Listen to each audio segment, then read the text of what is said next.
Monsieur le Président, Madame la Ministre, Madame la Présidente, chère Barbara, Mesdames les rapporteurs, chères Véronique et Gradiela, mes chers collègues, il y a tout juste un mois, nous achevions dans cet hémicycle l'examen du projet de loi relatif à la lutte contre le gaspillage pour une économie circulaire, après avoir examiné plusieurs milliers d'amendements. Compte tenu des débats qui avaient animé les discussions parlementaires, tant à l'Assemblée nationale qu'au Sénat, rien ne disait que nous serions en mesure de parvenir à un texte commun aux deux chambres. Le sujet de la consigne, en particulier, avait suscité des passions de part et d'autre.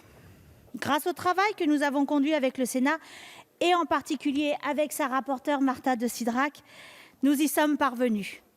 Mieux, la commission mixte paritaire a adopté un texte commun, et ce, à l'unanimité.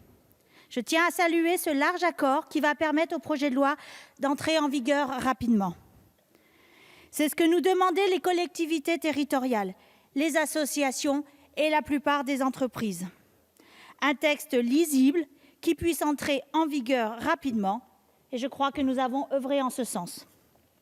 Les titres 3, 3 bis et 4, pour lesquels j'avais été désignée rapporteure, comprennent plusieurs mesures structurantes qui vont faire progresser en profondeur l'économie circulaire. Et j'en citerai ici quelques-unes. C'est tout d'abord la création de 12 nouvelles filières à responsabilité élargie du producteur, soit le doublement de leur nombre. Une filière est en particulier créée pour les matériaux de construction et les déchets du secteur du bâtiment, ce qui devrait représenter plus d'1 milliard d'euros d'investissement. Je tiens également à souligner les nouvelles obligations pesant sur les producteurs, en particulier les obligations d'incorporation de matières recyclées dans de nouveaux produits ou les obligations de transparence qui permettront de suivre la progression du recyclage, de la réutilisation et du réemploi. Nous améliorons très substantiellement les outils à la disposition des maires pour lutter contre les dépôts sauvages de déchets. Et oui, c'est bien, hein. Ils bénéficieront ainsi de procédures simplifiées permettant de faire cesser plus rapidement et plus efficacement ces agissements. Le texte comporte également de nombreux articles visant à limiter l'utilisation des emballages à usage unique, depuis l'emballage des fruits et légumes frais jusqu'à l'obligation de servir les repas consommés sur place dans des contenants réutilisables. La loi offrira une panoplie d'outils permettant de faire régresser ces emballages.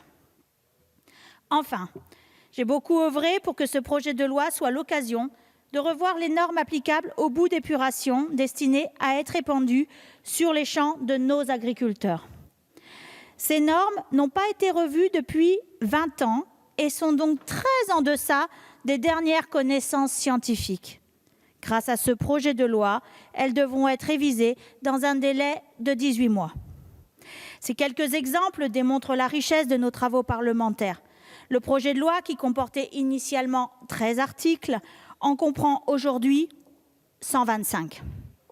Et je crois pouvoir dire que nous n'avons pas seulement agrandi ce projet de loi, mais que nous l'avons également enrichi. Je tiens à ce titre à saluer la grande qualité de la collaboration que nous avons nouée avec Mesdames les ministres Elisabeth Borne et Brune Poirson, ainsi que leur équipe, et en particulier Pierre-Yves Burlot, Baptiste Péry-Saint-Faber et Alphonse Coronne. Je remercie également Nina Bourgier pour son implication dans des moments un peu plus délicats. Je souhaite également saluer publiquement l'excellence et l'engagement sans faille de la Direction générale de la prévention des risques. Ce projet de loi doit beaucoup à leur travail. Enfin, à titre plus personnel, je tiens à remercier mes collaborateurs qui m'ont épaulé durant ces nombreux mois de travail pour tirer le meilleur des sollicitations reçues, des rendez-vous organisés et des auditions conduites. Samuel Ménager et M. Benjamin Marais, mais je tiens également à ne pas oublier Élodie Binot, Alexis Chauffrin et Antoine qui ont œuvré en circonscription. En conclusion, je souhaiterais vous indiquer la très grande fierté que j'ai eue à travailler en tant que rapporteure sur ce projet de loi.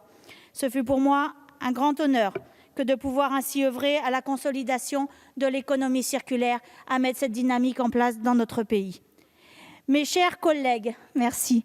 J'ai eu plaisir à échanger avec chacune et chacun d'entre vous, aussi bien avec les collègues des oppositions, qui ont toujours travaillé dans un état d'esprit constructif, arrêtez, vous me mettez, qu'avec ceux de la majorité qui ont défendu leur amendement avec passion et conviction. J'espère que, fort de ce travail en commun, nous pourrons nous retrouver dans un instant et adopter largement ce beau texte de loi environnementale qui marquera ce quinquennat. Je vous remercie.